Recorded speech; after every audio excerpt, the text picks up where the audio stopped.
Okay, so I'm almost finished. I'm whispering because my wife is working and both of my kids are in school. So let's see what has been accomplished. So you remember the bookshelf.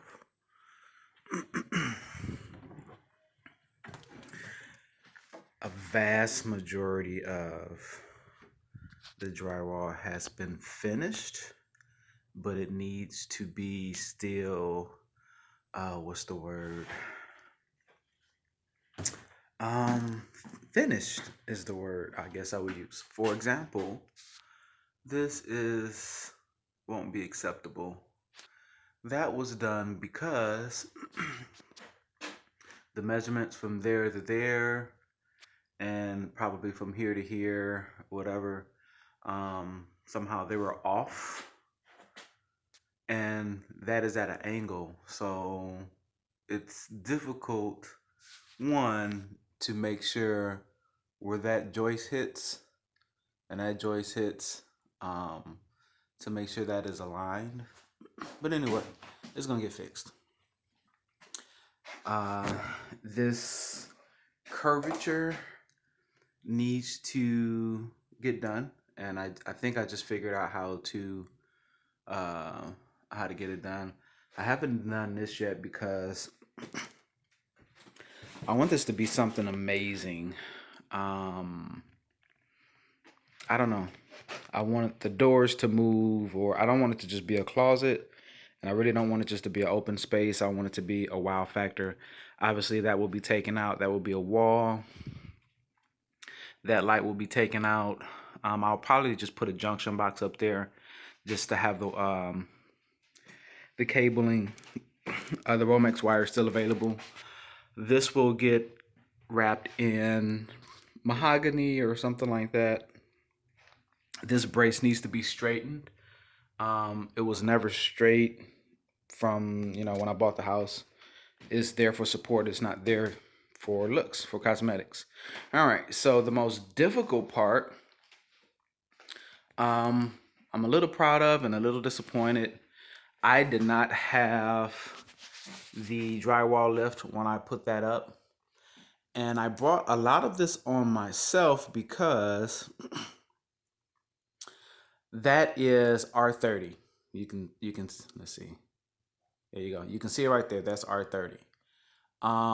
That is very thick insulation. So what happens is when you try to push the drywall up, normally you don't have a problem because you're not fighting against insulation bats. But I am. So with no scaffolding and a ladder, that is as best as I could get it. So I'm gonna just cut that part out, splice a new part in that goes all the way up to the wall. I think right there, this part here just needs to be screwed in a little bit more. Who knows? All of these joists and studs were not straight to begin with.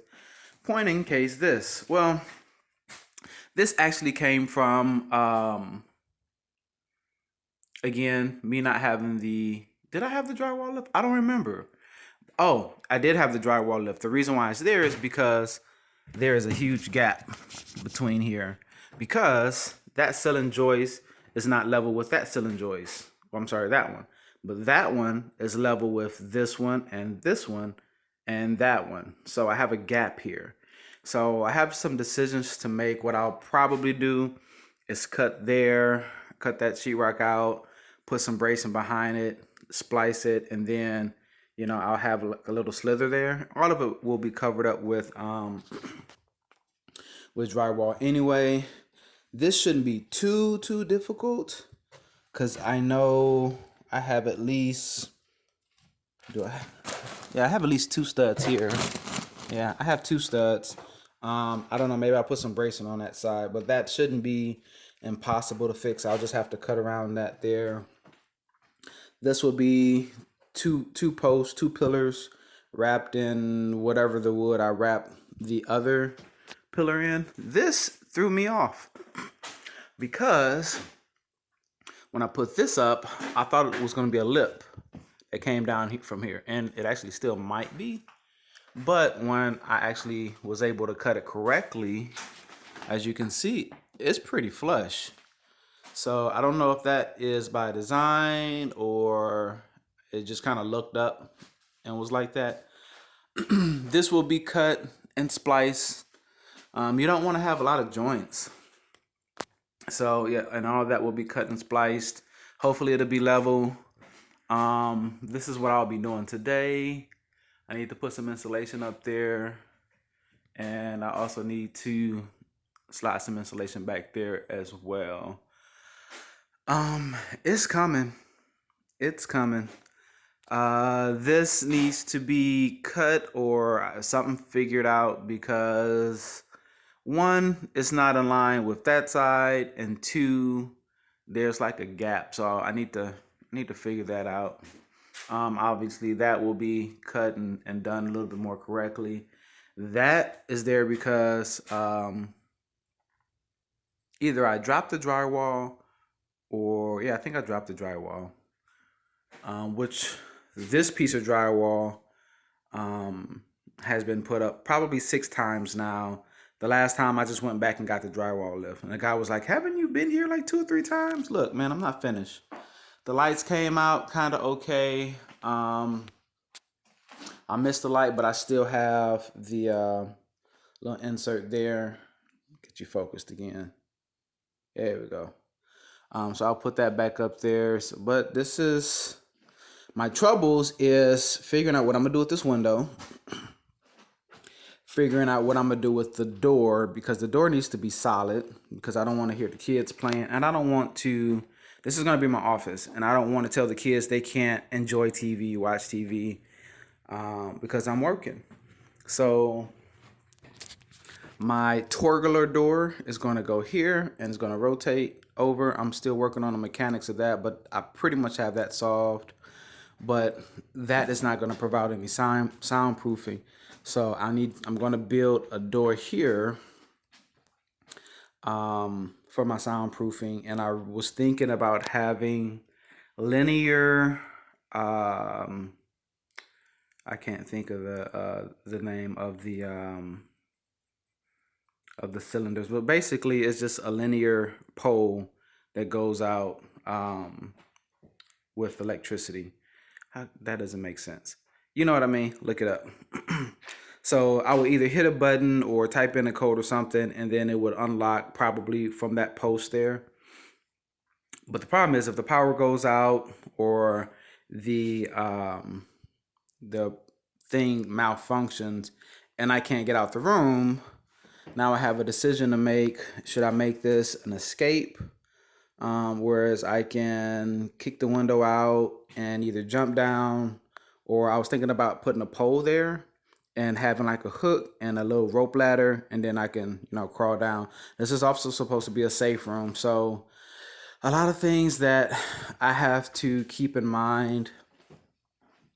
Another reason I haven't done this is because I haven't figured out if I want to completely hide my system or what I want to do to it. But a smart person would create an access door, which is what I will probably do. And then I'll go ahead and put R30 up there. So yeah, it's not much to do here. So let's see if you can see it. Here, I'm thinking about creating like shelving right there. So if you have a sound system, because it's wired for sound, it's wired for surround sound. You can put it up there and it not be in the way of whatever's in this closet. So yeah, it's definitely a project. It's definitely been taking me a while. Oh yeah, I need to patch that up. That shouldn't be too difficult. Bracing's already there, so that should be pretty easy. But yeah, it's been taking a toll because today I was gonna work on it. Then ended up having to do something else. Then when I was walking out the door to do something else was take pictures of the baby and also go pick up the baby's furniture, which would have probably been an all day thing. Now things have changed, so I'm gonna do that tomorrow. I'm gonna work on the office today, so I might get sometimes 4 or 5 hours to work on it. Sometimes I only get an hour to come in here and that sometimes is like enough to cut one sheet of drywall. So yeah, that's my rant. That is my progress so far. Um, I'm proud that it hasn't caught on fire. I'm terrified of what the plaster work is gonna look like. I'm gonna keep doing it. I'm gonna keep adding layers and sanding down till it is as perfect as it possibly can be. Um, this has been bothering me since I put it up. It is not exactly level, and I think really it just dips there. And if that's the case, I can work with that. I thought it would. I thought the whole drywall was off, but actually I think it just dips up. So that's cool. I can just run a straight piece of drywall tape across. But yeah, I got my work cut out for me. A lot of splicing, a lot of touch ups. The wallpaper has come in. What else? Wallpaper, flooring. It is it's definitely allowing me to stay in touch with my bank. Because I'm always running to Home Depot and spending money on stuff. So I'm almost finished. So that wraps that up. Um, like I say in every video, I'm really excited to see the last video. I'm having second guesses now of. So my original thought was this whole wall is gonna be black, like a black linen. The wallpaper that I have is like black linen with gold in it. Um, I don't know. I might change that. And what's scary is I bought enough wallpaper to do each wall a specific texture. And if I change that, I might have not enough for one other wall and leftovers for something else. I don't know. We'll see. Anyway, end of my rant. Next video. See you guys later.